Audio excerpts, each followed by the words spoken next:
Vamos tentar iniciar.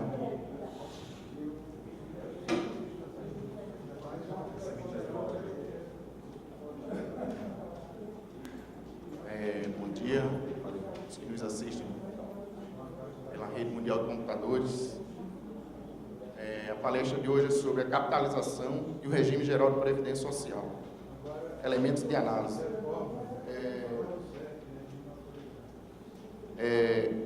As propostas de reforma da Previdência, por meio de adoção de regime financeiro de capitalização, é um estudo que fornece elementos para a compreensão do regime e conclui que a capitalização, mantido o caráter mutualismo do plano previdenciário, pode trazer vantagem, mas é de difícil implantação, em razão do alto custo de transição. As propostas em debate prevêem também contas individuais e a privatização do sistema. Para debater um pouco sobre Previdência, vamos chamar aqui o colega auditor Roberto Pistelli para compor a mesa.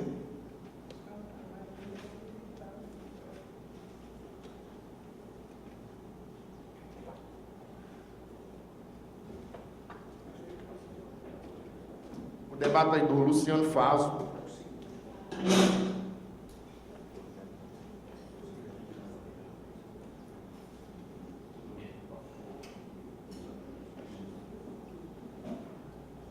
A palestra também estará sendo gravada e será disponibilizada no YouTube.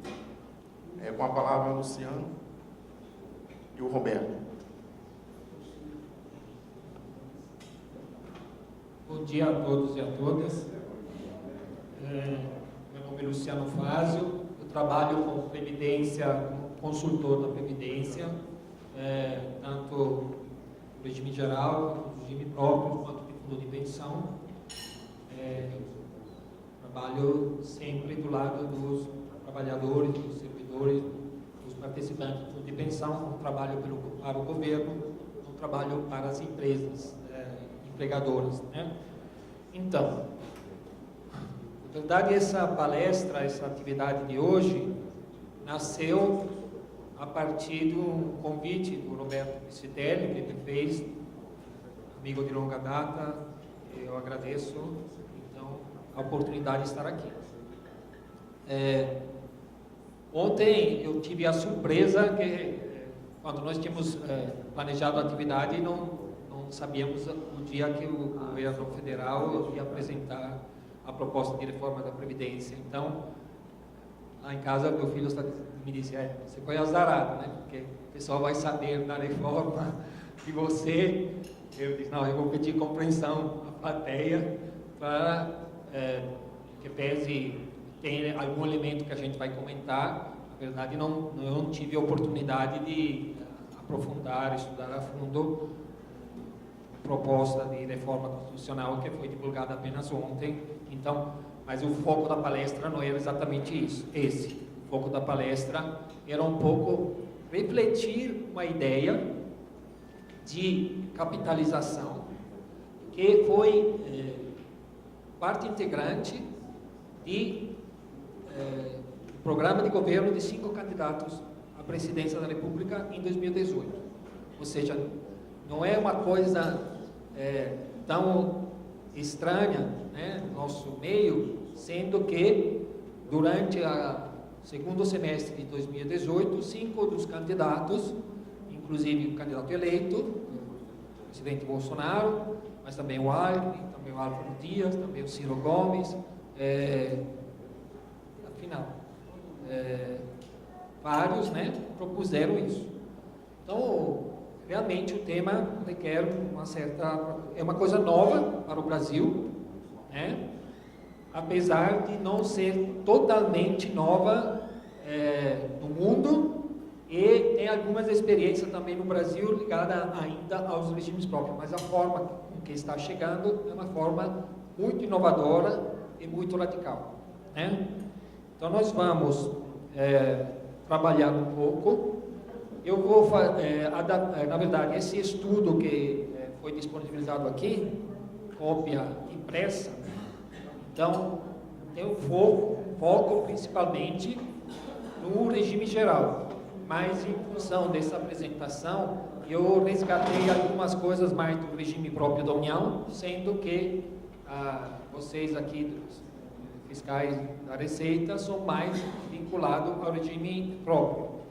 Mas, conceitualmente, a questão da capitalização rebate da mesma forma, tanto no regime geral quanto no regime próprio. Atualmente, o sistema previdenciário é dividido em dois grandes pilares. Alguém diz em três, mas eu prefiro mostrar em dois. O que é a ideia? Tem um pilar estatal obrigatório, que se subdivide no regime geral, né, para os trabalhadores em geral, em repartição simples, ou seja, os trabalhadores de hoje contribuem aos seus empregadores, complementado até com verba orçamentária e das contribuições sociais, para os aposentados, ou seja, os trabalhadores de ontem, pacto de gerações, né, como a literatura comenta.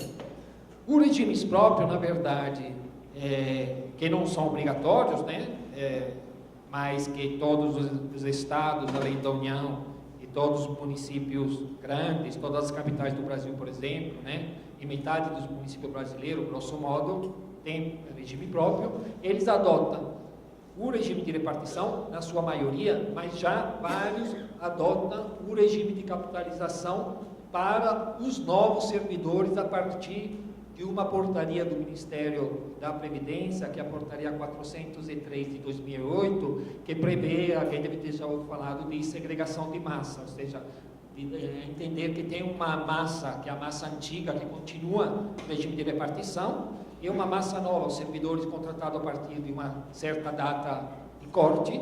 Por exemplo, aqui no Distrito Federal tinha sido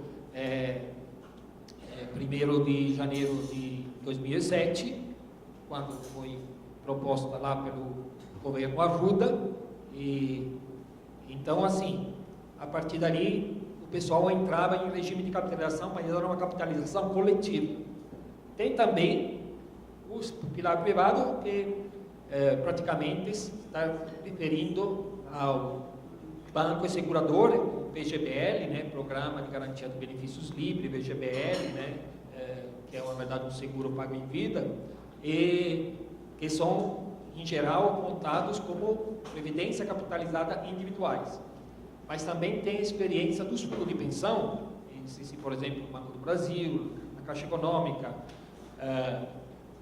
o sistema ligado às empresas, aos empregados das empresas elétricas, a Petrobras, com a Petro, etc., que tradicionalmente tinha plano, né, que hoje estão sendo em extinção, mas plano de capitalização coletiva.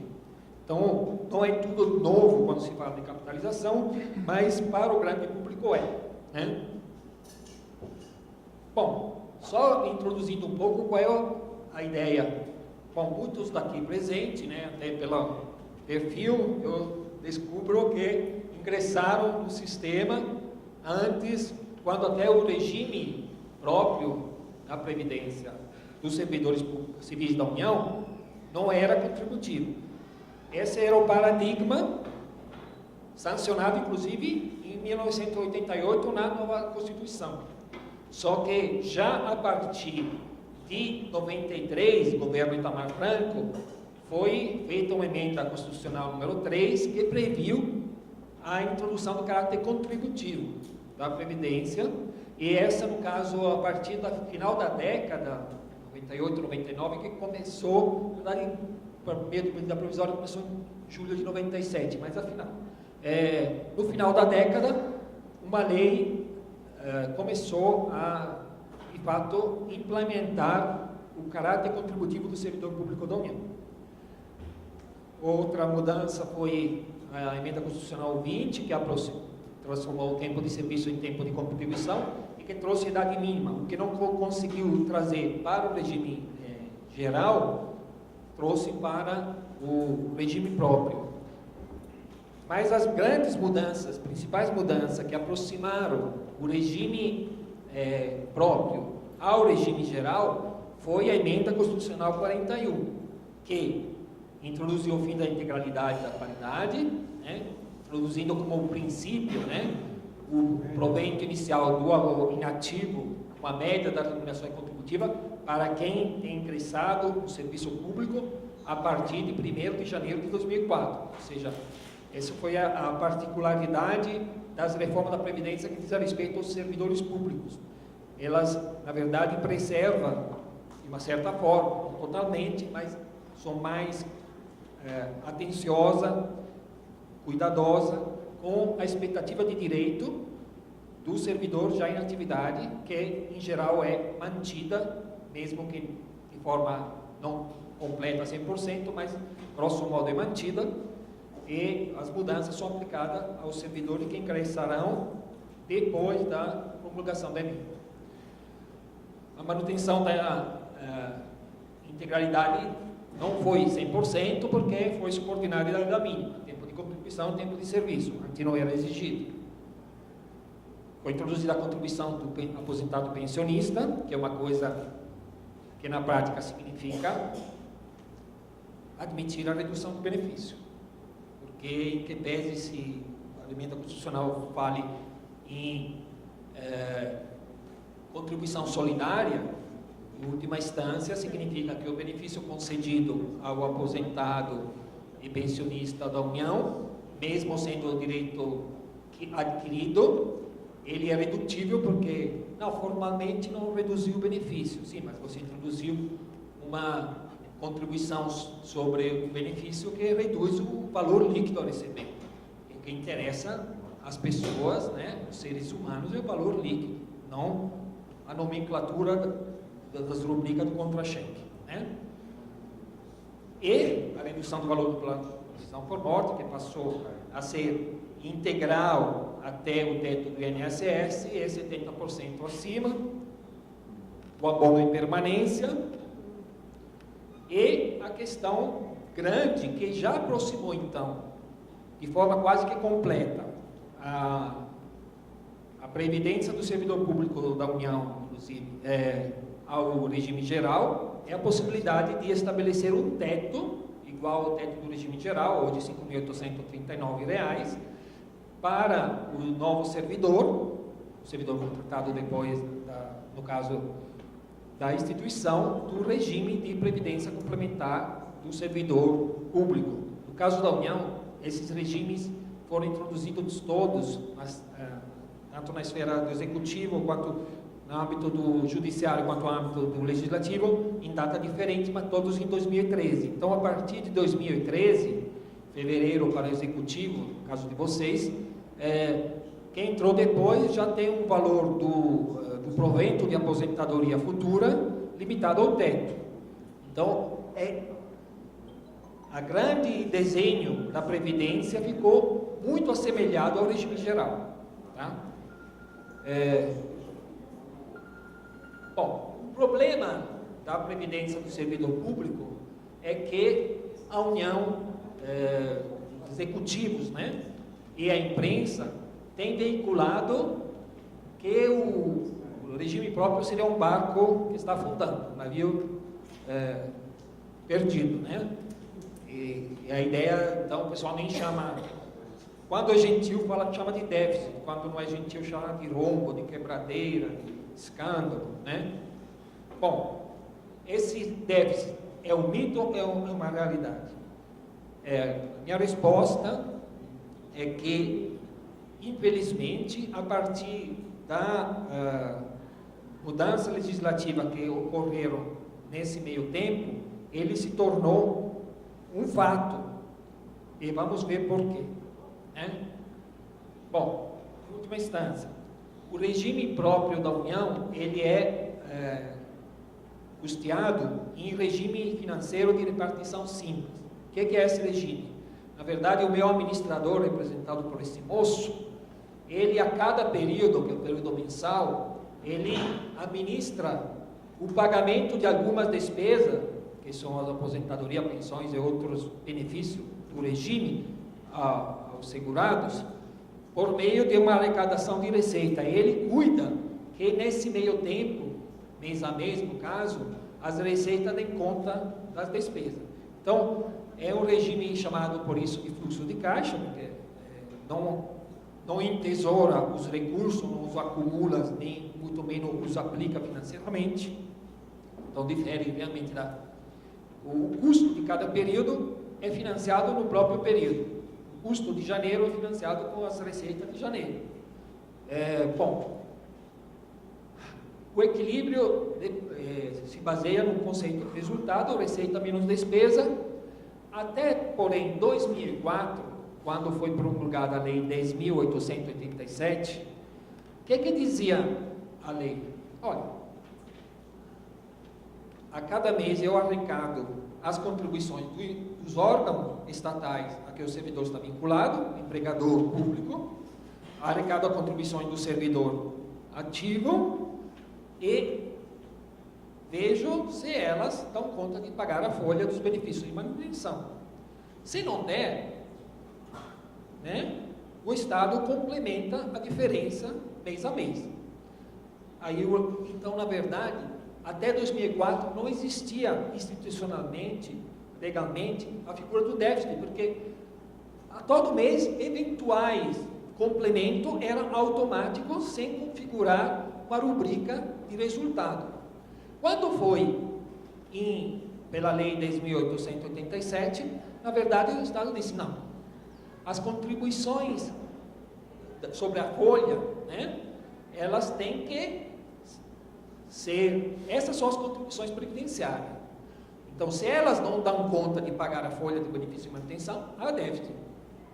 Opa, que novidade. Sim, mas o déficit, essa é a novidade, mas na prática não mudava nada do ponto de vista de fluxo de recursos, porque o déficit era de responsabilidade da União. Mas então, por que houve essa mudança? Houve essa mudança porque a figura do déficit servia a toda uma lógica, foi uma figura de marketing, para dizer que o sistema estava com problema, que vai ter necessidade de mais alterações, de endurecer com o benefício, de aumentar as contribuições. Então, mesmo que o déficit fosse e continua sendo de responsabilidade da União, foi criado essa figura que é a comunicação, se adonou dela e para a população diz o seguinte, tem o déficit, então alguma coisa está errada. Não. Infelizmente, não está errado, porque o sistema nasceu não contributivo e então, o pessoal fala que há privilégio, mas na verdade não há privilégio, porque o servidor contribui tanto quanto o pessoal do regime geral, onde é que o privilégio, aliás, na verdade, contribui um pouco mais, porque há também a contribuição dos inativos, e então é um problema, mas essa do ponto de vista, se dizer, é uma criação invencionice do déficit? Não. Hoje o déficit é um critério que tem respaldo na lei, porque a lei fala que a União pagará as insuficiências financeiras. Quando fala de insuficiência financeira, eu entendo que é sinônimo de déficit, né? Bom, na verdade, de onde vem esse déficit? Sendo que as contribuições são 33% sobre a folha, hoje no caso da União, né? 11% que sai do bolso do servidor e 22% da União. Suponhamos por um momento, por facilidade didática minha, que a remuneração do inativo seja a mesma remuneração do ativo. Não é verdade, né? Mas assim, só para simplicidade didática, assim, então, se 33% de cada ativo é extraído para pagar a previdência, da remuneração de cada ativo, são necessários no mínimo 3 ativos para cobrir a aposentadoria voluntária do inativo. Na verdade, no sistema são necessários mais, porque não existe só aposentadoria voluntária, existem outros benefícios, aposentadoria por incapacidade, invalidez, como você quiser chamar, a pensão por morte, e ainda o fato que a remuneração do servidor inativo, em geral, ela é colocada num nível salarial maior, porque está no topo, no final de carreira. Então, grosso modo, deveriam ser necessários 4 ou 5 servidores em atividade com as atuais alíquota contributiva para garantir o equilíbrio do RPPS da União. Infelizmente, a relação de 2018, eu peguei os dados, tinha pego já há uns dias, de outubro, né, de 2018, dizem que até são mais os inativos de pensionista, né, na verdade, não os pensionistas, mas os falecidos que instituíram pensão. Então, não está inchado o número porque considerei mais de um pensionista para um servidor falecido, não. Se há mais de um pensionista, eu considero né? Essa tabela do Ministério do Planejamento considera uma pessoa, porque considera o instituidor de pensão. Então, você vê que a relação, digamos que é 1 por 1. Na verdade, já é um pouco menos do que 1 por 1. O déficit é estrutural. A necessidade, melhor dizendo, o termo correto é necessidade de financiamento estrutural, porque mesmo que o servidor pagasse todo, né, pagasse metade quase da sua remuneração para a Previdência, ainda não conseguiria manter a folha de benefício dos inativos, né, e dos pensionistas. E no caso da União, o problema não é demográfico, porque quando você vê os diagnósticos feitos pelo Ministério, inclusive a slide de ontem, divulgada pelo Governo Federal, o Executivo Federal, você vê que há muita insistência no aspecto demográfico, mas aqui é um sistema fechado. Aqui é um sistema fechado onde o aspecto demográfico é o menos importante. O aspecto principal é, por que tem poucos servidores em atividade? Qual é a política de contratação? Qual é a política do serviço público? Na verdade, essa é a grande questão. Porque tem pouco ativo, porque as pessoas que hoje trabalham, tem pouca gente na idade de 30, 40, 50 anos. Não, muito pelo contrário, tem muita gente. Mas então, por que não aparece aí na coluna dos ativos? Porque houve um enxugamento violento do quadro do funcionalismo do Serviço Federal, né? E ainda vai vir muito, porque tem a terceirização, porque tem os contratos, a externalização de algum serviço, tem um contrato de pessoas que não são mais admitidas no regime próprio, e assim por diante, a cooperativa. Então, pois bem, a receita, o dado que saiu ontem na tabela lá do governo, é que o déficit seria 51 milhões, na verdade, o correto é dizer que essa é a necessidade de financiamento. Veja bem, esse quadro pode ser lido de maneira diferenciada. O governo diz o seguinte: se eu preciso de 85 milhões, que escândalo, sai das receitas contributivas só 34. Mas nós podemos ler também de forma diferente. Olha, o que era uma obrigação exclusiva do governo até 20 anos atrás, hoje já nós estamos pagando metade dessa conta, né? Quase metade dessa conta. Então, porque o governo transferiu, com o conceito de déficit, responsabilidade que era dele, total, o sistema nasceu como não contributivo, para o empregador e o segurado. E, na verdade, mesmo que o servidor faça tudo que tem que fazer e contribuir com uma alíquota que internacionalmente é muito elevada, porque 11% pelos padrões internacionais é uma alíquota elevada, mesmo assim o sistema está faltando dinheiro. Por quê? Porque tem poucos servidores. Essa é a grande questão, né? Bom, e como é que então vai se dar, se já é essa a situação hoje, a fotografia de 2018 ou 2019, como é que se dá a sustentabilidade do regime próprio da União no longo e médio prazo, né? Bom, primeiro, o futuro se acumula aos poucos, paulatinamente, ao futuro do próprio RPS quanto às regras. Vocês viram que os novos servidores hoje praticamente têm idade mínima, tem regra até mais dura, né? Ao contrário do que a imprensa veicula, que os servidores seriam privilegiados, na verdade ele tem regra mais dura, por exemplo, idade mínima hoje, 21 de fevereiro, eu do INSS posso me aposentar só por tempo de contribuição, você do Serviço Público da União não pode, porque tem limite de idade, né? Mas aos poucos, todas as diferenças em favor do servidor público estão sendo tiradas para virar as regras, as mesmas regras, ou até um pouquinho mais dura do que a regra do regime geral. Agora, a autossustentabilidade é difícil, porque no regime geral, eu tenho 5 trabalhadores contribuindo para cada aposentado. E aqui só tenho 1, e a tendência é que fique cada vez menos de 1. Então, o problema é real. Ah, mas eu gostaria de poder dizer que não existe. Eu também. Mas não, o nome do jogo não é fazer de conta. O nome do jogo é fazer o diagnóstico correto. O problema é real porque tem pouco servidor.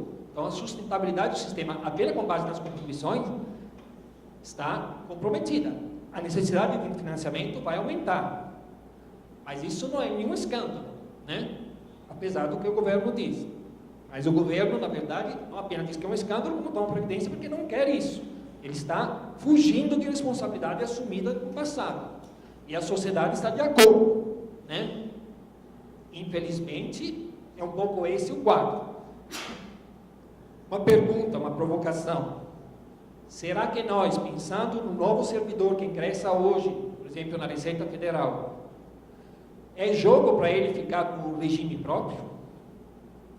Sendo que as regras vão ser as mesmas do regime geral, que a situação de sustentabilidade é mais difícil, então o governo vai propor regra mais dura para o novo servidor, ele que não tem culpa de nada, vai entrar pela porta mais difícil, pelo tratamento mais duro, porque do ponto de vista da regra vai receber quase a mesma coisa que recebe no regime geral, e do ponto de vista das contribuições, de ser chamado de marajá, de ser espancado em praça pública, ele vai sofrer tudo isso. Não seria melhor ir para o RGPS? Aí só eu estou fazendo essa pergunta, não a cada um de vocês, mas a própria entidade sindical aqui, para pensar como estratégia. É uma provocação, eu também não tenho resposta, mas é para se pensar.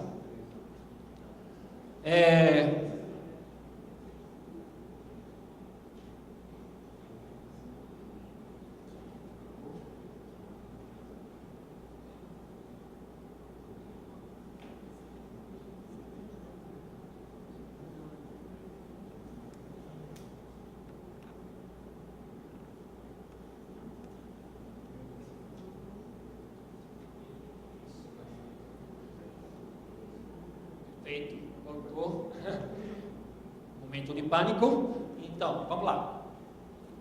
Eu analiso agora a proposta de mudança estrutural do regime de previdência, né? Que se o problema da tela anterior, se a sustentabilidade do regime de repartição não é viável nos termos que o governo pretende, que apenas as contribuições dê conta do pagamento dos benefícios, vamos analisar quais são as alternativas que estão sendo colocadas por gente até ligada ao governo ou não, mas as alternativas de mudanças estruturais são formuladas por pessoas em geral ligadas ao governo. Na época que eu escrevi esse texto que está à disposição de vocês, tinha principalmente 2. Uma da FIP, né, do Zilberstein, lá de São Paulo, e uma do Arminio Fraga, que na verdade quem escreveu não foi o Arminio Fraga, mas foi o Trafner, do IPEC, né? Então é uma equipe.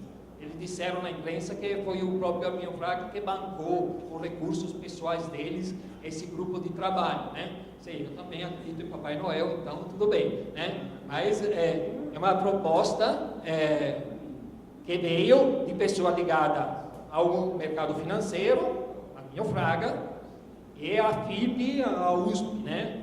Mas tudo bem. A ideia é a introdução de uma previdência universal não contributiva. Essa é uma novidade para nós, é um pilar não contributivo. A introdução da previdência capitalizada obrigatória em contas individuais, porém ao lado da manutenção do regime geral, mas também, futuramente, do regime próprio em repartição, e a possível gestão privada da conta individual capitalizada. Esses são os 3 aspectos mais fortes da proposta do Arminio Fraga, que foi apresentada na imprensa, então, acho que é outubro ou novembro, um pouco antes ou um pouco depois das eleições, né, presidenciais. Na verdade, como diz vários sites, o site do Nassif, assim, ele diz, não, essa não é a proposta do Horminha Fraga. Por que não? Porque, na verdade, é um plágio. Né? Plágio, eu acho que é uma coisa bem forte, um pouco... jornalista gosta de frase impactante, né? Mas, sem dúvida, ela está inspirada no modelo internacional, que é o modelo do Banco Mundial, né? Que com o objetivo de quê? De reduzir o risco estatal. Quando ele passa a previdência ser mantida em conta individual, capitalizada, quer dizer o seguinte, eu sou mantido pelos recursos que estão na minha conta. Então, quando o recurso terminarem, o meu benefício termina. Então, não tem déficit. Acaba o benefício. Então, o Estado se desonera de uma obrigação de cobertura do déficit. Essa é a principal preocupação desse tipo de modelo. E o ponto 1, na verdade, é uma correção, sendo que isso foi aplicado em outros países, mas muita gente acabava o dinheiro, morria de fome. Então, dizer, não, vamos prever um patamar mínimo que garanta que as pessoas não morram de fome. Mas é aquela história de uma sardinha enlatada e de um pãozinho cada dia. Se você não vive com isso, o problema é seu. Mas é só para você não morrer de nédia, né? Então, muito bem.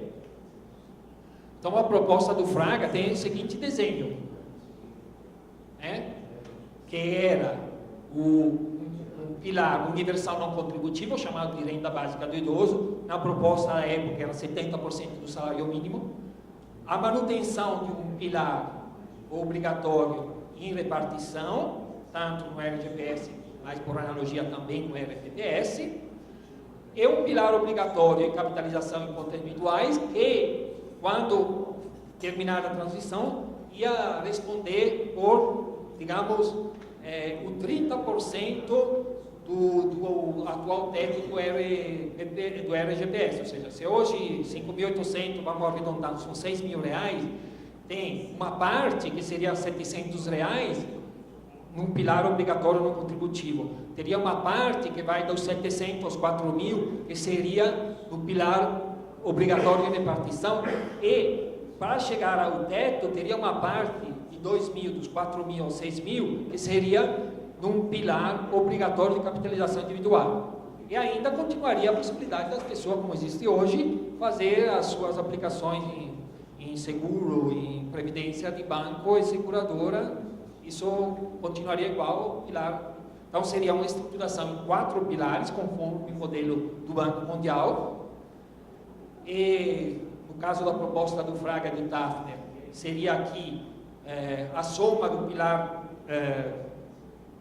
universal não contributivo e do pilar em repartição obrigatório, seria 70% do teto de hoje, né? E corrigido, então, se manter essa lógica. Mas, então, seria introduzida um pilar, que é universal não contributivo, novo, é um pilar obrigatório em capitalização em contas individuais, também novo, né? Mas seria mantido o pilar em repartição. Esse debate, na verdade, chama para uma discussão mais conceitual, mais de entendimento de que é a Previdência Social.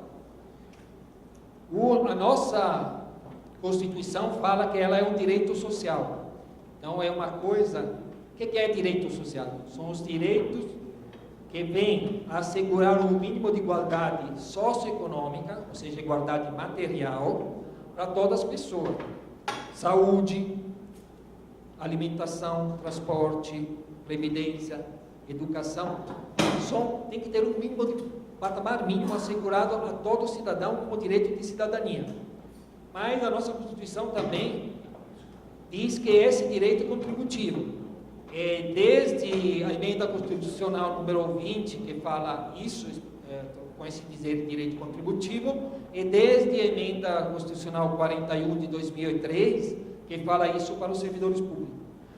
Esses dois conceitos não são um pouco água e óleo, porque se você diz que é um direito de cidadania, deveria ser mantido por receita tributária, redistributiva. Se diz que é um direito contributivo, é como se você, para ir para a escola, você deveria pagar uma taxa porque você está indo para a escola. Você deveria ter uma taxa para ir no hospital público. Ou seja, mas não era um direito, né? Então, é uma contradição conceitual. Bom, essa contradição volta e meia se reapresenta quando se discute reforma da Previdência. Ainda, muita gente, até no site do próprio governo federal, desde o governo Fernando Henrique, pelo governo Lula, pelo governo Dilma, pelo governo Temer, pelo governo Bolsonaro, a definição que é dada pelo Ministério da Previdência, hoje Fazenda, de Previdência Social, é que a Previdência é um seguro social. Esse conceito é um conceito que não está na legislação, é alheio à nossa legislação brasileira.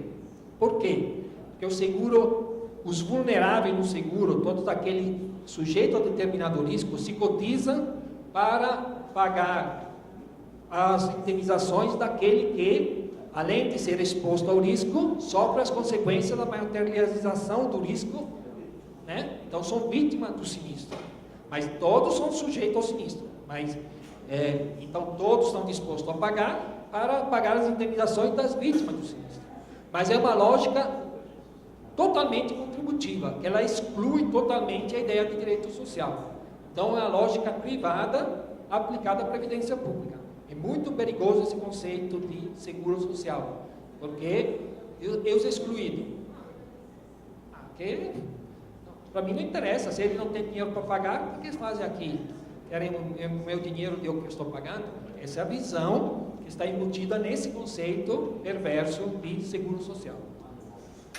E muitos de nós, aqui de vocês, mais, né, fala que não, eu sou um servidor público, eu sou especial, porque para mim é um direito, né? Mas na verdade, quando diz que para mim é um direito, eu digo assim, é um direito especial, mas esse direito especial era para você até a emenda constitucional 3 de 93, porque era um direito não contributivo, mas isso já mudou. Ou seja, essa frase que é um direito, que para mim a situação é totalmente diferente, era verdadeira, mas já não é mais, do ponto de vista da legislação. A legislação, na verdade, tem essa questão do direito contributivo e do direito social, que não é muito difícil de conciliar, e fica na dimensão interpretativa dos governos e do Congresso Nacional, dar mais peso à dimensão de direito social. Por exemplo, a emenda constitucional 47 de 2005, que introduziu a alíquota diferenciada de apenas 5%, por exemplo, sobre o salário mínimo das mulheres, dona de casa, que só fazem trabalho doméstico, pode ser homem, mas de família de baixa renda, só contribui com 5% do salário mínimo para depois ter uma aposentadoria por idade do salário mínimo. Essa é uma lógica redistributiva, porque obviamente os 5% daquela dona de casa não é suficiente a custear, mas é aquela ideia, é contributivo, mas a contribuição é quase que simbólica. Da mesma forma que o trabalhador rural que vive em regime de agricultura familiar e tem uma economia agrícola de subsistência, não comercializa a produção, então quase que não contribui, porque não chega só vive, planta e come o que planta, que colhe, né? Isso. Então, é uma lógica redistributiva. Agora, já o direito contributivo, quando é enfatizado muito, não, também o trabalhador rural tem que contribuir como se fosse assalariado. Mas de onde tira o dinheiro se ele vive em economia de subsistência? Também a mulher de casa, dona de casa, tem que pagar como operário, como o empregado do setor de serviço. Mas com que dinheiro se ela não é remunerada? Né? Então, são contradições importantes. O primeiro pilar, a renda básica do idoso, na verdade, é uma renda mínima. Isso é uma coisa muito positiva. O conceito de renda mínima resgata até aquela proposta do senador Suplicy dos anos 90, começou no ano 2000, uma coisa bem inclusiva. Só que aqui a proposta do Fraga, o próprio valor é insuficiente, né? Então, renda mínima, mas mínima não por demais, né? Então, ainda, ela sinaliza esse pilar de previdência universal não contributiva, o fim da rígida distinção que no Brasil se faz entre previdência e assistência. O que é contributivo é previdência, o que não é contributivo é assistência. Mas é um pouco simplista, porque nos outros países a previdência é uma política de combate à pobreza. Então não é só um seguro, né? E quem defende que a previdência é contributiva pensa a previdência como um seguro e a assistência é para os pobres, os miseráveis. Na verdade não. Todos nós somos subsidiados pelo Estado, porque o que nós contribuímos saindo do nosso bolso não seria suficiente a pagar o nosso benefício futuro. Ah, mas eu contribuí sobre o teto. Pois é, você contribuiu sobre o teto, você, na verdade, se vamos botar isso na ponta do lápis, você recebeu ao longo da sua vida, ou vai receber, subsídios maiores do que ganha a aposentadoria do salário mínimo, porque todos são subsidiados. Então, aquela ideia que eu contribuí, então eu tenho direito, não é totalmente verdade, porque todos somos subsidiados, né? E essa questão de renda mínima traz um problema sério, que é, eles querem dar a renda mínima, tem países e tem exponente na Europa que estão defendendo o seguinte: é inútil ter serviços sociais no nosso país, porque se eu dou dinheiro às pessoas vão lá no mercado e compram serviço de saúde, serviço de educação, serviço de assistência. Então, na verdade, tudo bem, mas o dinheiro que você dá na renda mínima é suficiente para a pessoa? Parece aquela história da princesa Isabel, que libertou os escravos, que eles passaram a viver em condições mais miseráveis depois da euforia que antes, né? Porque o dinheiro que eles ganhavam era menor em termos de capacidade de poder aquisitivo da comida que recebia na senzala, né? Então, é um problema sério da relação entre a instituição de programa monetário de renda mínima e o possível desmonte de algum serviço social, porque com a desculpa que agora até você pobre tem dinheiro, posso desmontar o serviço público de saúde, o serviço público de educação e assim por diante. Mas isso é só uma conjectura que eu estou fazendo, não tenho nenhum elemento para dizer que vai ser assim. Mas a experiência internacional nos chama a atenção para esse debate. Bom, só para mostrar aqui o quadro do regime geral, olha só, até um salário mínimo dos 28 milhões de benefício, um pouco atrasada, um pouco defasada essa quadro, de 4 anos atrás, mas olha aqui, 18 milhões de pessoas ganham até o salário mínimo. A importância do salário mínimo para a previdência social, né? Então, é uma questão. E desse 18 milhões, 9 são trabalhadores rurais. Então, é importante o salário mínimo, mas, além disso, quase 5 milhões é de 1 a 2 salários mínimos. Então, a questão do salário mínimo é central para a previdência no Brasil. Apesar dessa categoria a quem estou falando hoje ser longe desse patamar remunerativo, né? Graças a Deus ser longe para melhor, mas é um problema sério, então a questão do salário mínimo. Legal, obrigado.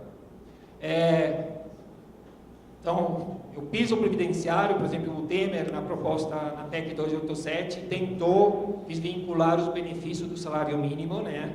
E aqui a proposta de ontem do Bolsonaro desvincula o benefício de prestação continuada, aquele assistencial. Na verdade, a pessoa idosa, miserável, se recebe hoje o salário mínimo, mas hoje com 60, dependendo dos 60 anos em mulher, 65 se é homem, e o Bolsonaro diz, não, mas se você não tem completado 70 anos, se vire com R$400, né? Então, são todas formas, também a pensão por morte, na forma que está sendo desenhada, poderá ser inferior ao salário mínimo. Então, a viúva, mesmo que seja, ou viúvo, né, mesmo que seja do lar, ele se vire nos 30, ou seja, se vire com menos do que um salário mínimo. Então, são questões muito sérias para a justiça social, é um patamar mínimo de dignidade para todo ser humano, todo cidadão brasileiro, ou cidadã, né? Isso. Só as simulações do Fraga diziam o seguinte, olha, esses são em relação a 2018, com o teto do valor de 2018, aos poucos A parte em azul, que é a parte de repartição, ia diminuir, e a parte em vermelho, que é a parte em capitalização individual, ia aumentar, né, até 2040. Tá? E a proposta, que era 70% do salário mínimo, quase R$700, ia ficar... bom, essa era a proposta do Praga, mas não foi adotada pelo governo Bolsonaro, mas tem coisas parecidas que depois vamos ver. Então...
problema técnico aí, vamos voltar. Então, para vir ao objetivo específico da nossa palestra, a ideia é ter um terceiro pilar, que é o pilar da capitalização. O que é que caracteriza a capitalização? Essa imagem de estudo é a ideia do pré-financiamento e a ideia do investimento das contribuições, ou seja, eu refinancio a minha aposentadoria acumulando dinheiro na fase anterior à data de entrada na inatividade e depois vou despoupar esse dinheiro, vou constituir uma reserva e utilizar essa reserva depois. A experiência nova do Brasil, como já dissemos, mesmo que existe experiência tanto no fundo de pensão quanto nos regimes próprios, quanto na previdência de banco e seguradora. Muito bem. A ideia do pré-financiamento é uma ideia muito interessante, porque o pagamento do benefício não dependerá mais de contribuições de outro segurado. Se eu contribuir, o meu empregador contribuiu, eu chego na data da aposentadoria, tenho uma reserva financeira, que mesmo que haja desemprego, mesmo que o Estado não contrate mais servidores, mesmo que não nascem mais meninos e meninas, mesmo que eu me garanti, a minha reserva financeira me garante. Então é o seguinte, bom, eu sinto muito, mas não me afeta diretamente. Me afeta, claro, me afeta indiretamente, mas diretamente não. Então a ideia é uma solução, né, que dá uma resposta ao problema da crescente necessidade de complementar as contribuições sobre folha de parágrafo contra a receita do Estado. O Estado diz, se eu consigo fazer isso, as pessoas se garantem com a sua reserva e não terá mais déficit. Isso é uma coisa muito interessante, porque é interessante tanto para o Estado quanto para o segurado, porque o déficit significa que o segurado corre o risco de ou ter reduzido o seu benefício ou ter aumentado suas contribuições. Então, ninguém gosta de déficit ou de necessidade de financiamento, porque se ela aumenta, alguém pode dizer, vamos cortar benefício. Então, isso não é interessante para ninguém. Claro que tem interesse diferente em jogo, mas assim, nós como vítimas, o déficit é um pretexto para para nos castigar, né? E o Estado, não, eu quero dinheiro para outras coisas. Lembre-se que aqui não é o problema desse governo ou de outro governo. Lembre-se a frase do Nelson Barbosa, que dizia, ministro do Planejamento da Dilma, que dizia: eu estou com um problema, que minhas receitas são todas compromissadas com despesa obrigatória. Então eu quero ter dinheiro que sobre para fazer outras coisas, investimento, infraestrutura. É um raciocínio razoável. Esse Nelson Barbosa não fez por ser do partido A, B ou C. Mas qualquer governante tem esse interesse, que é um interesse relativamente legítimo, né? Depois tem que ver o que faz para dar resposta a esse problema, que aí já eu começo a divergir. Mas tudo bem. Previdência capitalizada e investimento das contribuições. A rentabilidade de investimento reduz porque é o seguinte: eu pago a mesma coisa se eu investo ou se eu não investo? Claro que se eu penso com antecedência em criar um montante financeiro para pagar o meu benefício, e se eu aplico o dinheiro, as minhas contribuições são menores do que se não tivesse pensado com antecedência. Isso até o menino sabe que se aplica e tem um rendimento com um pequeno juro, ele precisa contribuir menos. Muito bem. Então é verdade que, como diz o Paulo Guedes, que eventualmente uma contribuição de 8,5% do empregador e 8,5% do segurado seria suficiente para pagar a previdência? Sim. Essa, inclusive, é a experiência dos fundos de pensão.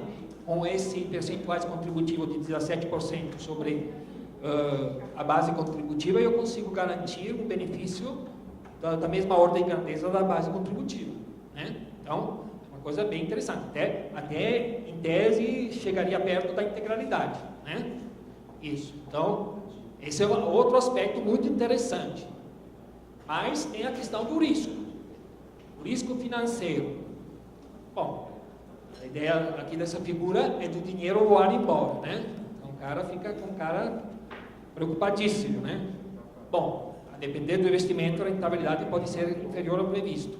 Só que, quando é que há risco financeiro? No caso da Previdência, é quando o gestor da minha Previdência capitalizada optar por benefício, por investimento diferente dos títulos públicos federais. Porque se eu aplico títulos públicos federais, o risco é o risco da União, que é o mesmo risco da União não pagar as aposentadorias aos servidores aposentados, e não pagar aposentadoria aos aposentados do INSS. Ou seja, estou falando do risco de solvência do Estado brasileiro. Então, aliás, a rigor, pela Constituição brasileira e pela blindagem que deram ao sistema financeiro, é mais fácil que o Estado brasileiro não pague as aposentadorias do INSS e não pague a aposentadoria do servidor do que deixe de pagar os juros da dívida, né? Aí tem uns consultores legislativos que depois... Eu queria ter a oportunidade de fazer uma reflexão sobre isso. Se a gente admite que 17% são suficientes para a sustentação do sistema previdenciário ou do seguro social, e esse é o pressuposto, inclusive, no caso da FUPRESP, é paradoxal que na tabela proposta pelo projeto, a alíquota efetiva do servidor público seja de quase 17, 16, qualquer coisa por cento. Ou seja, parte-se do absurdo pressuposto de que o segurado vai pagar sozinho conta própria a conta da Previdência. É como se nós isentássemos o empregador da sua parcela de contribuição. Na verdade, muito curioso, sim. Muito oportuno levando. Na verdade é o seguinte, o limite do aumento da alíquota, justamente eu estava defendendo em um artigo, e justamente o limite do aumento da alíquota no regime de repartição você não pode aumentar a alíquota do regime de repartição para chegar a uma alíquota superior àquela que eu pagaria se eu sozinho contribuísse e investisse dinheiro. Porque para mim é a mesma coisa. O dinheiro é pago com antecedência, o fato de não ser aplicado é um problema do Estado, que ele decide, o Estado, de não aplicá-lo. Mas se eu pudesse ter esse dinheiro e aplicá-lo, Ah, mas não daria tanto porque o Estado te subsidia. Sim, mas você chega a 17%, seria como se o Estado, na verdade, contribuindo com 17%, se eu botasse esse dinheiro, uma aplicação em títulos públicos de longo prazo, nota do Tesouro Nacional, Série B, por exemplo, aquela indexada do IPCA, né? Pós-fixada, mas na verdade, a pós-fixação é só ligada ao índice de inflação, porque o juro real é prefixado, né? Então, na verdade, eu conseguiria sozinho me manter. Esse é o limite, até para uma eventual argumentação na justiça. Quer dizer, então, na verdade, estou sendo, né? Mas é tudo uma lógica distorcida, porque estamos pensando numa lógica individual, mas é bom saber que tem limite a isso. Bom, tem um risco também financeiro, que é o seguinte: se esse dinheiro fica com o governo, que aconteceu aqui no Distrito Federal, o Rollenberger, governador até dezembro, a uma certa altura, ele disse o seguinte: olha, eu estou com tanto problema de caixa, que eu pego o dinheiro da Previdência capitalizada dos servidores desde 2007 e na Lei Complementar 932 de outubro de 2017, ele diz o seguinte: bom, eu vou desfazer esse regime de capitalização, me apropriar do dinheiro para pagar. Sim, mas então, na verdade, como é que fica? Quer dizer, o Estado poderá pegar emprestado a reserva de garantia dos benefícios, sim, só que devolve depois, como é que fica, né? É um risco ligado a isso. Bom, resumindo, a Previdência capitalizada, uma vez implantada, reduziria a necessidade de recurso público crescente para a solvência do sistema, evitaria aumento das alíquotas contributivas, mas ela não é sinônimo nem de conta individual, nem de privatização. A proposta que está vindo, tanto do Fraga, quanto do Zimmermann, quanto do governo Bolsonaro, e do Guedes, na verdade, eles juntam a ideia de capitalização, que em si não é uma má ideia, a essas duas características, contas individuais e privatização. Vamos ver o que isso significa.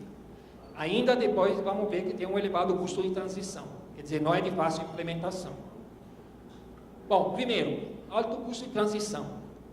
Se hoje a Previdência é garantida pela geração atual, os trabalhadores de hoje são empregadores, que pagam os benefícios de manutenção da geração passada, os atuais aposentados e pensionistas, se esse fluxo é interrompido porque os atuais trabalhadores vão pagar um cofrinho, uma capitalização que seja individual ou coletiva, então o problema, a demanda que não quer calar é: com quais recursos serão pagos aposentados?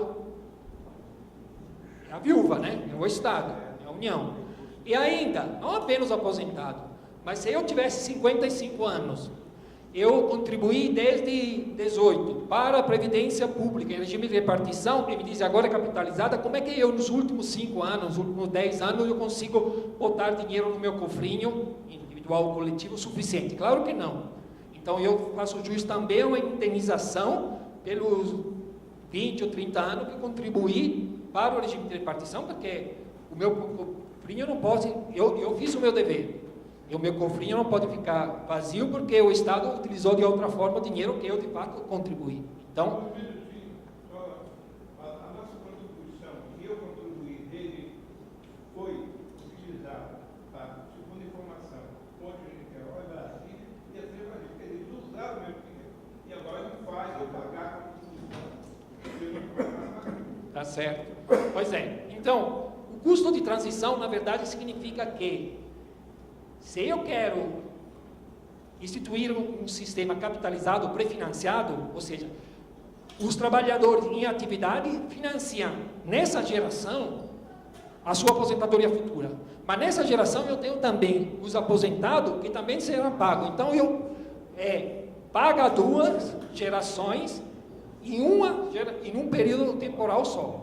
No prazo de uma geração, o Estado vai se comprometer a pagar 2 previdências. As previdências do que já entraram no sistema antes da introdução da capitalização e aqueles que entraram depois que estão se capitalizando no cofrinho. Então, pague 2 em um período de uma geração. 2 previdências é muito caro. Estudos do IPEA de 99, quando o Fernando Henrique pensava em coisa parecida, em termos de PIB, de que só no regime geral custaria 2 PIB. À época o PIB era 1 trilhão, hoje são 6 trilhões, né? Então seria 12 trilhões. O regime próprio da União dava quase 1 PIB, digamos que dá 4 trilhões, se fosse o mesmo estudo com validade hoje, né? Teria que fazer, mas assim, como ordem de grandeza. Então, teria quase 3 PIB, ou seja, o custo é elevado. Por isso que a proposta do Fraga, ele mitigava esse impacto com a adoção parcial da capitalização, só no terceiro pilar, ou seja, não substituía o pilar de repartição, mas botava só acima de R$4.000, né? E ainda introduzia aos poucos, só para os novos segurados, não era para todo mundo, era aos poucos. Então, dava um tempo, era gradativo, paulatino no tempo, e parcial, porque não substituía 100% da previdência e repartição, em fluxo de caixa, né? Perfeito. Mas, então tem um problema. Agora, primeiro problema é a transição. Segundo problema, a proteção individual e a proteção coletiva. Na verdade, são 2 paradigmas alternativos. A ideia da previdência é se proteger de algo que vai vir no futuro, que eu não sei, por isso que tem aqui a dona que vê na bola de cristal, né? Então, a ideia é, eu vejo melhor o meu futuro individualmente ou coletivamente? A resposta é coletivamente. Mas como? Não, eu sei que é impossível saber o dia que vou morrer, o dia que eventualmente vou me acidentar e assim por diante, individualmente. Mas essa dificuldade não é também verdadeira se nós estamos num grande grupo? Eu não sei, mesmo assim, estando num grande grupo, eu também não sei quando vou me aposentar, é verdade. Mas a ideia de base não é essa. A ideia de base é que num grande grupo eu sei que as estatísticas funcionam e que então, se somos 10.000 pessoas, eu sei que, digamos, 300 no próximo ano vai ter problema de saúde. Então, 300, 3.000, sei lá. Mas eu sei o número que as estatísticas me dizem. E não sei se será o Picitelli, se será o Carlos, se será eu. Mas sei que nesse grupo de 10.000, 300. Então eu vou aprovisionar os recursos para pagar o benefício, a indenização, o que for, para aquelas 300, mesmo que eu não sei o número do CPF, o nome, o sobrenome daquela pessoa que vai ter que receber essa indenização. Mas eu sei que 300, então todo mundo corre risco, todo mundo está disposto a se cotizar para ser protegido desse risco que também pode ser que atinja a mim, pessoalmente. Então essa é a ideia, né? E, então, a ideia da proteção coletiva é fundamental, né? E outra questão é a ideia das contas individuais, que, na verdade, as contas individuais, o modelo de contribuição definida, é um modelo que individualiza a reserva. O que é a contribuição definida? É como diz o próprio termo, eu defino o valor da contribuição, mas não sei qual vai ser o valor do benefício. O valor do benefício será conhecido no final, vou ver quanto tem no seu cofrinho e vou ver que eu vou te pagar exatamente o que tem. Podemos fazer, que vou receber em parcelas iguais, parcela crescente, parcela decrescente, mas em última instância só posso te pagar um valor sempre ajustado ao seu saldo de conta. No dia que o saldo de conta acabar, acaba também o benefício. Que é diferente do que nós utilizamos hoje, que é de benefício definido, que a pessoa olha o futuro, porque lá tem um benefício garantido para ele, definido em lei. Aqui na contribuição definida não tem valor definido em lei, aqui garantido pelo Estado, em última instância, aqui é garantido por ninguém.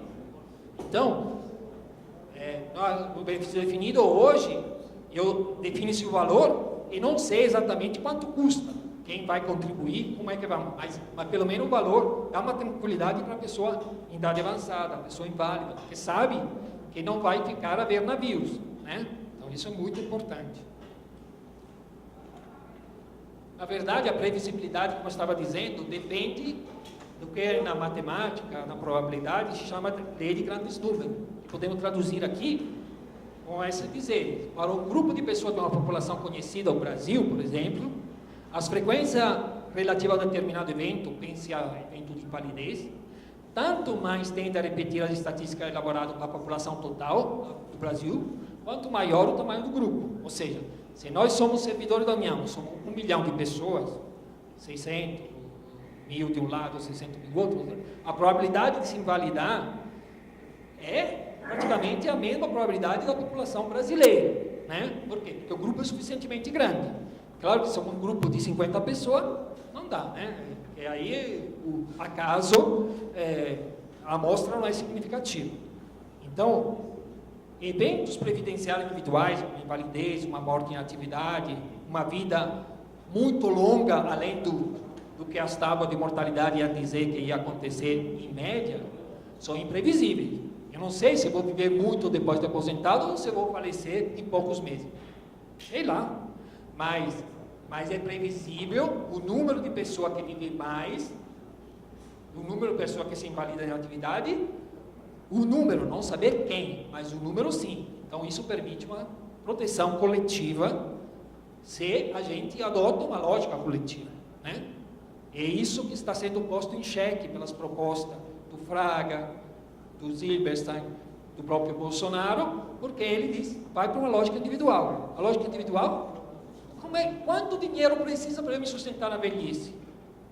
Mas se eu vivo um mês, é uma coisa. Se eu vivo 5 anos, é outra. Se eu vivo 50 anos, que é o senhor lá de 89 anos, que é o Carlos aqui dizia, que não, ainda aqui, né, você não era para, né, já ter ido para o andar de cima? Não, graças a Deus que está aqui, né? Muito bem, então, mas é o seguinte, mas ele está dando prejuízo ao Estado, graças a Deus, né?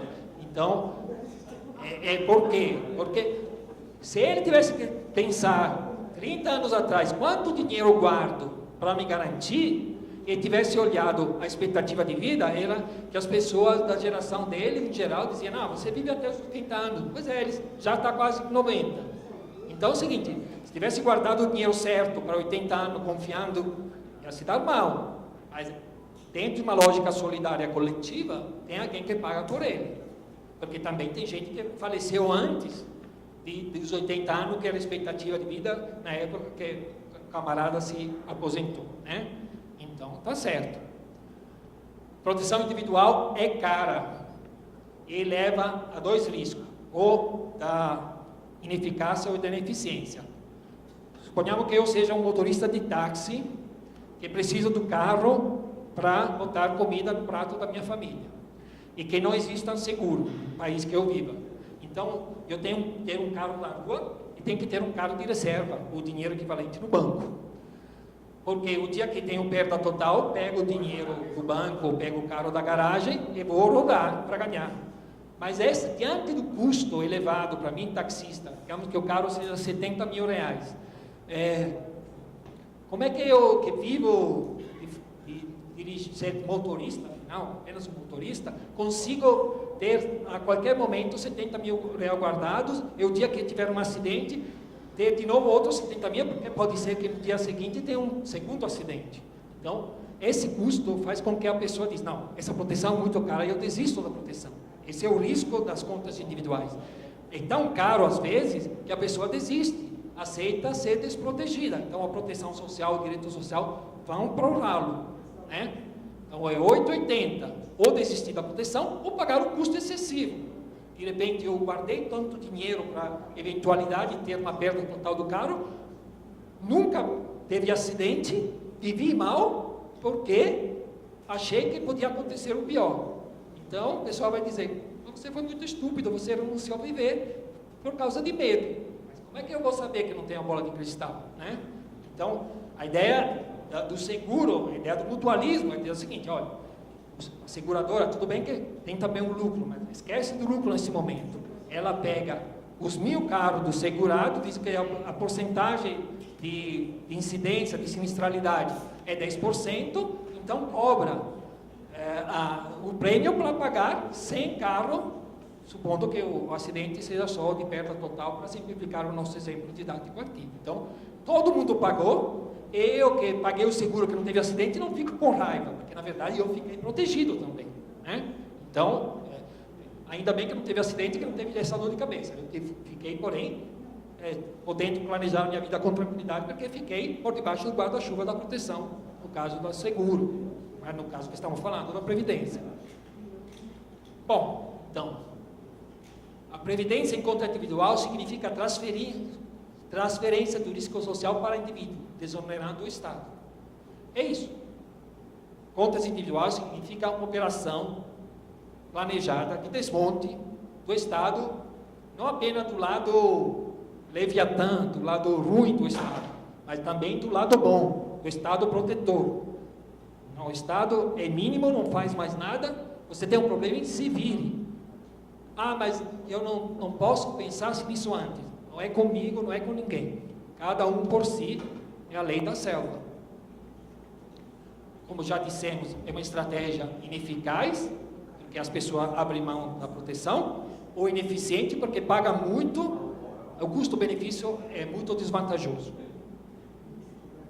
E ainda, como eu garanto, se sou mantido uma lógica de conta individual, a proteção contra a invalidez? Porque é o seguinte, eu posso entrar no serviço público ou no emprego e ter no mês seguinte um evento, um sinistro incapacitante que me deixa incapaz de fazer qualquer trabalho. Então, como é que eu me garanto? Ou vice-versa, como é que eu garanto que no final da vida no caso de eu viver mais do que o previsto? Então, essa resposta a conta individual não dá. Então, por isso que a proposta, mesmo que não diga, sugere que para isso, além de pagar a previdência para uma conta individual, eu tenho que pagar um seguro por fora. Um seguro privado para... Olha, de novo, o sistema financeiro que entra aqui me oferecendo esse seguro privado. Então, além de, depois vamos ver que esse dinheiro das contas individuais, a proposta do Bolsonaro e do Fraga e do Zimmermann, prevê que possam ser administradas de forma privada, tem também, além da permissão do dinheiro para a velhice, tem também a venda de seguros privados para a pessoa previdente se precaver contra imprevisto no meio do caminho. É bem estruturada para eles, né? Então, e ainda, sendo que o dinheiro é meu, a lógica é, se é meu, eu vou decidir, e o governo está seguindo essa lógica na proposta que ele divulgou ontem. O dinheiro, então, cada um pode escolher o seu gestor da sua poupança previdenciária. Perfeito. Então, na verdade, a Previdência sugere a gestão privada, e isso com uma forte elevação do custo administrativo. Hoje o INSS, hoje o RPPS tem um baixo custo administrativo. Não faz propaganda, não faz promoções, não tem lucro, principalmente não tem lucro. Só cobre os custos do serviço. E vice-versa, o Santander, o Itaú, o Citibank, o Banco do Brasil vão fazer propaganda, vão ter promoções e, sobretudo, querem que o seu acionista ganhe dinheiro com isso. Então, vai ter um custo elevado, né? A capitalização de ontem, essa tela eu copiei da tela que foram disponibilizadas pelo governo federal ontem, diz claramente que o sistema de capitalização será alternativo ao sistema atual, que será em contribuição definida, contas individuais, que terá garantido um salário mínimo mediante fundo solidário, que poderá ter gestão privada, inclusive com portabilidade entre um banco e outro, que será transparente, mas que será administrado por entidade de previdência pública e privada, na verdade fundo de pensão e seguradora. Não sei se chamam também o INSS de previdência pública entidade, porque não é uma entidade, na verdade é uma autarquia. Não sei se vai ter sobrevida o INSS, e o gestor do recurso futuramente do recurso do regime próprio, e a possibilidade de uma camada nocional que depois vou explicar. Então, só para entender o desenho, então o desenho vai ser assim. Em vez de 4 pilares, aquela frase aqui, que será a capitalização, será a alternativa ao sistema atual, significa que a alternativa substitutiva, que o pilar capitalizado substituirá o pilar em repartição. Você não teria dito complementar. E usou a palavra alternativa. Até lendo as coisas, parece na primeira análise que eles estão propondo uma proposta de substituição e eliminação, extinção do pilar em repartição. De repartição. Então teria apenas um piso garantido, que alguém chama, Benevides lá do PDT chama de assistencial, né? Garantido independente de contribuição, era a renda básica do idoso do Fraga, né? Pilar universal não contributivo, um salário mínimo. Depois teria as contas diretamente. Então é o modelo chileno, sim. Eu não esperava por isso. Na verdade, essa extinção, porque até o Fraga, que não é nenhum progressista, é do sistema financeiro, é a expressão clara. Até os Ibers, que sabemos, né, que não é nenhum progressista. Mas ele não defende esse modelo de extinguir o pilar de repartição. Mas a proposta do Guedes, o pessoal tinha dito que o Guedes é um tanto radical, né? Mas eu pensava que não acreditava, né? Ontem caiu a ficha, né? Eu digo, estou surpreso, extinção inesperada, né? Surpreendente. Como é que se dará? Se dará progressivamente? Não sei, ainda será por lei complementar.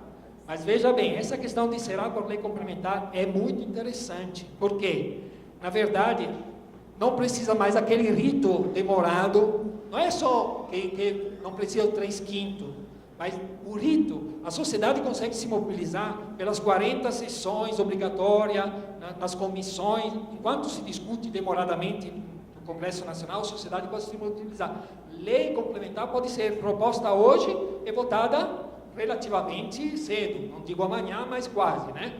Então, na calada da noite, né? Às vezes no mesmo dia.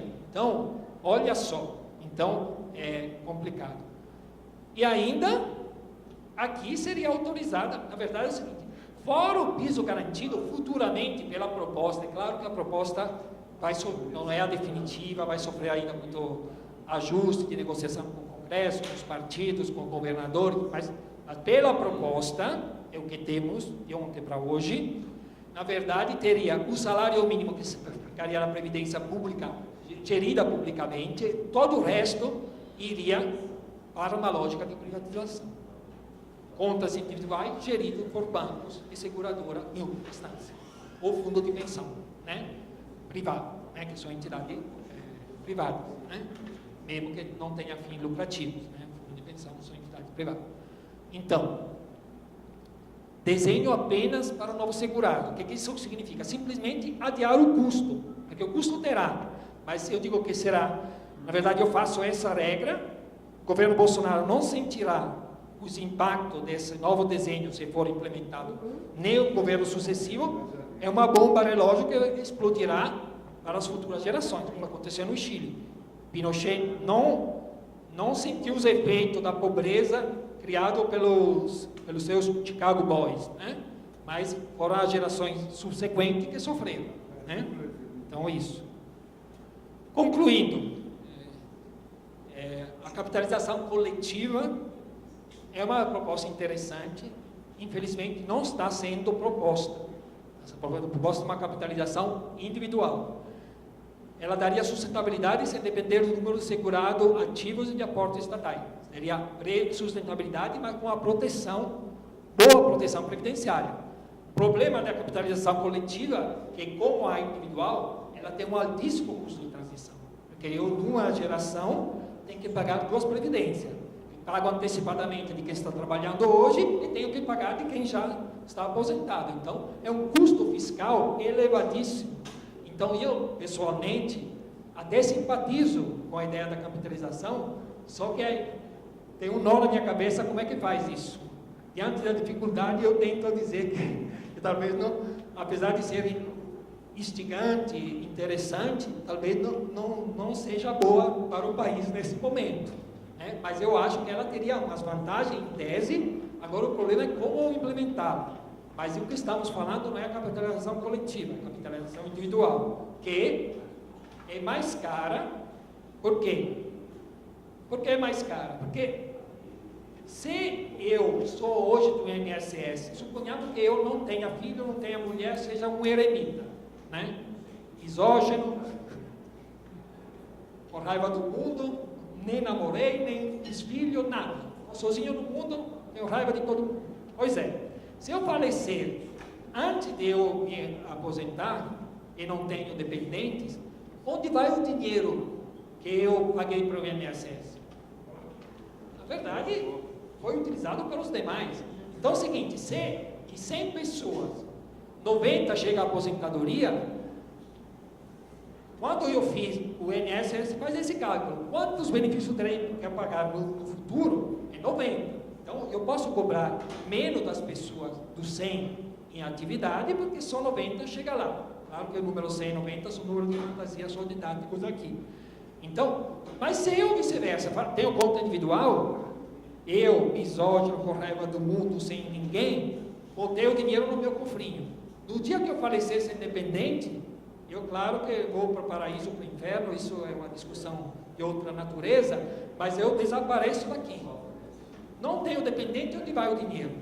Vai para os herdeiros, porque se é patrimônio individual, é igual, tudo do patrimônio vai para o espólio. Então é o seguinte, não tem esse ganho de barateamento de custo, porque o dinheiro, as eventuais sobras das pessoas que não vão precisar do benefício, vão para os herdeiros. Então, a capitalização traz uma previdência mais cara, porque não tem esse aproveitamento das sobras. E ainda, se eu viver muito, vice-versa, eu não faleço, eu vivo muito, e o banco vai me dizer, Luciano, foi bom tê-lo enquanto você tinha dinheiro, agora você não me interessa mais, ali está a porta, de repente me dá para ser gentil, me dá uma caixa de chocolate, mas assim, na verdade, indica a porta, ninguém me quer mais, pobre, não tem cheiro bom, é botado para fora, né? Então, é isso que acontece, é pouco protegido. E ainda, as contas individuais interessam a quem? Se o Estado não deveria prezar pela proteção social, mas então por que contas individuais? Porque tem um interesse muito grande. Estamos falando de bilhões e bilhões, que é o novo setor do mercado financeiro, que é aquela mancha de óleo, ela se expande, quer dominar tudo e com muita voracidade. Então, é isso que nós estamos falando. Muito obrigado.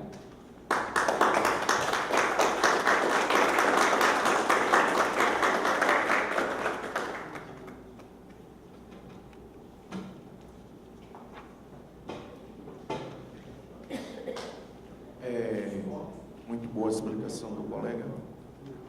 Temos algumas dúvidas, algumas perguntas. Vai ser aberto perguntas.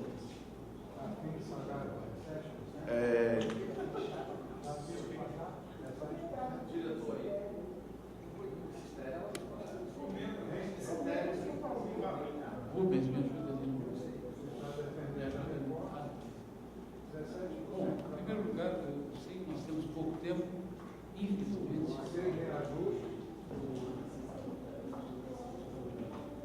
O Luciano, vocês podem ter notado, é um dos maiores especialistas na matéria,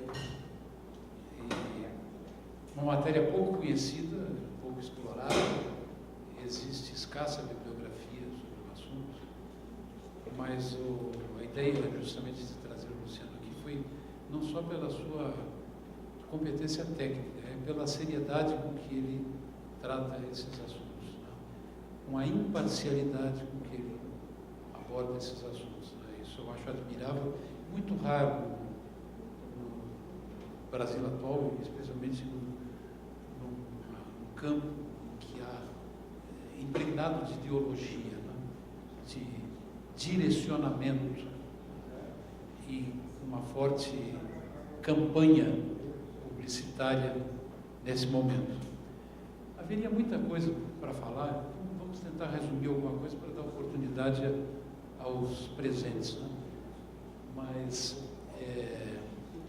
eu apenas queria chamar a atenção para alguns aspectos, né, como se fosse uma síntese aí, um reforço, disse o Luciano, e com base no trabalho que o Jacob e vocês receberam, né? Passei, não? Então, nós temos basicamente os dois regimes, né, de repartição ou de capitalização, e segundo a visão do Luciano, a capitalização a gente caracterizaria as duas grandes vantagens como sendo justamente o fato de enfrentar a questão demográfica. Não, então eu vou ler. Está pequenininho. A vantagem do regime de capitalização, uma das vantagens seria justamente o enfrentamento da questão demográfica, da mudança do perfil demográfico da população, ou das populações, né? Então, o pagamento do aposentado não depende de novos contribuintes no sistema. Não depende, por exemplo, de aumento do número de servidores públicos, ou de uma modificação da proporção entre ativos e inativos. E outra vantagem que o Luciano aponta é a necessidade, de que a necessidade da contribuição é menor em comparação com o regime de repartição. E a desvantagem, ou a grande desvantagem, é justamente o risco associado ao retorno que as aplicações no mercado financeiro vão nos proporcionar ou não.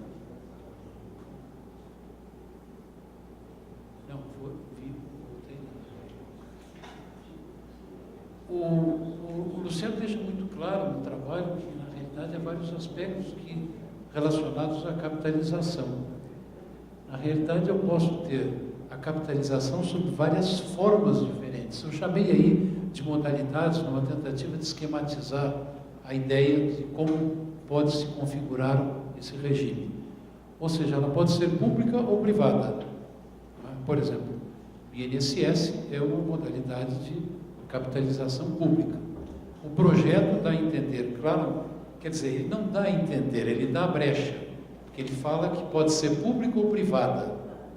Nós vamos pagar para ver se será realmente pública, ou se serão criadas condições para a instituição de entidades públicas. Bom, ela pode ser total ou parcial. Por exemplo, no regime atual de limitação do teto do servidor público ao mesmo teto do regime geral, nós temos um sistema de capitalização parcial. Ela é total até aquele teto e, a partir daí, ela é capitalização, quer dizer, repartição e capitalização. E o outro aspecto, que também foi ressaltado pelo Luciano, é que pode ser o sistema de capitalização coletiva ou o sistema de capitalização privada, e esse ficou claramente definido no projeto, como de contas individuais. Então, parece que isso está definido. Se serão instituições públicas ou privadas é outra questão. E atenção para um outro aspecto, não é, Luciano? É que muitas vezes se chama de instituição pública e a gente não sabe muito bem se é pública ou privada. Por exemplo, o FUNPRESP. É público ou é privada? Pública de direito privado. Não é? É uma figura meio híbrida, mal definida. A minha impressão, diria que, para mim, não é uma situação clara. Não sei, depois até gostaria de ouvir o Luciano a respeito. Bom, outra coisa, ele também demonstra que todas as combinações são possíveis. Não é? O sistema pode ser coletivo e público, pode ser coletivo e privado, pode ser individual e público. Poderia ser, não é impossível. E pode ser individual e privado. Parece que nós estamos caminhando para essa última alternativa. Né? Contribuição definida e benefício definido. Vocês lembram, os mais antigos, mais velhos, como eu e o Aristófanes, que a gente, quando entrava no sistema de previdência complementar, privada, Vocês lembram que no início o sistema era com benefício definido? Lembram disso? E depois os bancos foram nos induzindo a trocar o sistema. Passado de benefício definido para de contribuição definida. Eles foram muito vivos no início para nos atrair, mas depois foram mais espertos ainda para nos manter. Lembro-me, inclusive, eu lembro bem essa transição, que para quem quisesse ficar no benefício definido, os remanescentes, porque os novos planos não tinham mais essa possibilidade, a taxa de administração era tão alta que os gerentes do banco nos convencia incondicionalmente que era melhor a gente mudar para de contribuição definida. Eu lembro bem essa fase de transição. Bom, a contribuição definida, como foi dito, o risco, a conta é individual, com todos aqueles problemas, aquelas dificuldades. E é interessante, ele acentua o fato de que, e é o caso de nós que temos contribuição para o PGBL, coisa e tal, que já estamos num nível de renda um pouco mais elevado, né? Somos privilegiados. Ela é mais indicada como complemento a quem já tem uma garantia de proventos. Agora, a proteção é limitada no tempo em função exatamente do fato de que a contribuição é definida. O benefício não. O outro regime, o benefício definido, ele mitiga os riscos. Vejam que no caso da contribuição definida, a variável de ajuste é o benefício. Pode ser que não tenha dinheiro para pagar o benefício. Ou que sobre a partir das contribuições que eu efetuo. No caso do benefício definido, eu tenho a situação inversa. Ele mitiga riscos. Então, a variável de ajuste aí é a contribuição. Olha, o plano lá dos Correios não deu certo. Está com déficit. Desviaram o dinheiro. As aplicações foram mal sucedidas. Aumenta a contribuição do segurado. Senão não paga a aposentadoria, o benefício, né, dos segurados. E é isso. Em relação ao que ele apresenta. Eu gostaria de fazer mais algumas observações aqui. O Luciano levantou um problema que é muito presente para nós, especialmente para os mais antigos, para aqueles que já estão aposentados, já estão próximos à aposentadoria, que é o perfil da maior parte dos integrantes do nosso grupo, né? Nós, os mais antigos, né, Aristófanes, nós entramos no nosso contrato de trabalho. Isso é muito importante. A opinião pública não sabe disso, não compreende essas coisas, né? O nosso regime não era contributivo. No início, eu lembro que quando eu entrei lá, há séculos atrás, no serviço público, a gente já pagava uma contribuição. Mas se eu estou bem lembrado, se Alzheimer ainda não me atingiu, a gente pagava uma contribuição a título de financiamento das despesas de saúde. 5 ou 6, 5%, né? Depois é que a nossa contribuição foi aumentando e aí o regime, mudaram o contrato de trabalho, as regras do jogo, né? E o nosso regime passou a ser contributivo. E a partir daí, eu acho que esse aspecto muito importante da exposição do Luciano, ele abordou isso com brilhantismo, é que a partir daí surgiu a noção de déficits. Criou-se, contabilmente falando, existe efetivamente o déficit, não há como negar a existência do déficit, mas vejam, é que se parte de um raciocínio baseado estritamente no regime de caixa, valor atual, o que entra e o que sai, tudo que entra sai, não sobra, não fica nada, não se capitaliza nada. Isso é muito curioso. Então mudou-se o conceito, mudou-se o contrato de trabalho, mudou-se a regra do jogo e de um momento para o outro nós passamos a provocar esse déficit, né? Essa falência do sistema da previdência pública. Vejam que inclusive na Constituição os servidores públicos não estão no capítulo da Seguridade Social. Isso é muito importante. Hoje as contas do governo são todas apresentadas juntando o setor público e o setor privado. Quer dizer, houve, na realidade, uma segmentação das contas relativas à Previdência, que antes, na realidade, não faziam parte desse conceito mais amplo de Seguridade Social da Constituição de 88. Então, criou-se artificialmente uma situação que possibilitou, vamos dizer assim, o surgimento desse conceito, o desenvolvimento desse conceito. Agora, por que a gente tem o déficit? Mesmo pensando em termos de capitalização. Bom, existe o problema real do envelhecimento, do fato de a gente durar mais. Tá? Não tem sido muito caso aqui, infelizmente, dos associados da DS, né? Infelizmente.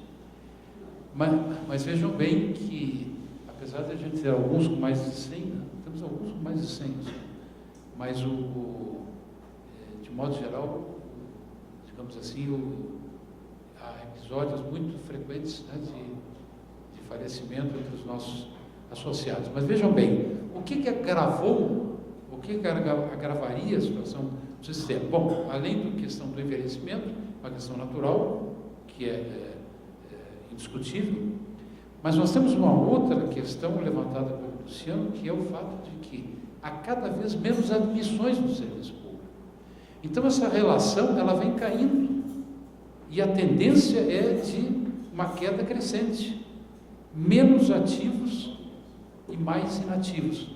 Essa fração vai diminuindo, chegando hoje a uma situação absurda no âmbito federal, uma relação que é menor do que 1. Agora, vejam bem, ninguém fala que durante esse período houve um processo maciço de terceirização de serviços. O pessoal terceirizado está fora da estatística. Não são servidores. Eles fazem o trabalho dos servidores. Tem a despesa dos servidores, ou maior ainda, porque eu pago para a empresa terceirizada até 3 vezes o que eu pago de remuneração para o servidor ativo. Então, na realidade, se a gente agregasse os terceirizados e o custo da terceirização, essa relação deixaria de ser de 1 por 1, né, e passaria a ser muito maior. Não necessariamente ideal, aquela considerada ideal, mas certamente seria muito mais favorável do que a situação configurada pelos dados atuais. Os contratos temporários. Sim, tem mais a questão dos contratos temporários, que se renovam periodicamente. Está lembrando qual desses? Bom, e outros 2 aspectos que também ninguém leva em conta, ou a imprensa normalmente ignora, é que durante muito tempo, vejam bem, esse sistema não teve a contribuição do empregador. Não teve a contribuição do empregador. Então, ele se sustentou, teoricamente, com a contribuição do servidor. A contribuição do empregador é mais recente. Eu até tenho dúvidas se ela está sendo feita regularmente. E, além disso, nunca houve a capitalização. Então, exatamente em função da adoção do regime de caixa, o que eu tenho? Ingressos atuais, né? Embolsos atuais e desembolsos atuais. Eu não tenho estoque de recursos, eu não capitalizei esses recursos. Então, um sistema que não se capitaliza, tá, evidentemente que ele não pode se sustentar dentro de um conceito de repartição como seria desejável. Outro aspecto que eu acho que é muito relevante, que também foi levantado pelo Luciano, é a questão mal definida até hoje do financiamento das despesas relacionadas à Seguridade Social. A Constituição criou o orçamento fiscal e o orçamento da Seguridade Social, mas há segmentos de beneficiários assegurados, que são claramente subsidiados e justamente subsidiados. Eu acho que ninguém entre nós questiona a legitimidade das aposentadorias e pensões rurais. Longe de nós ou da nossa entidade, em algum momento, questionar a legitimidade do pagamento dessas pensões e dessas aposentadorias. Tá? Mas primeiro existe uma parte, como ele referiu, que é universal, que é restrita. A pergunta é a seguinte: Isso deveria ter um financiamento específico via o orçamento da Seguridade Social ou deveria ser financiado pelo orçamento fiscal, pelos impostos? Já que é universal, já que é básica, já que é irrestrita,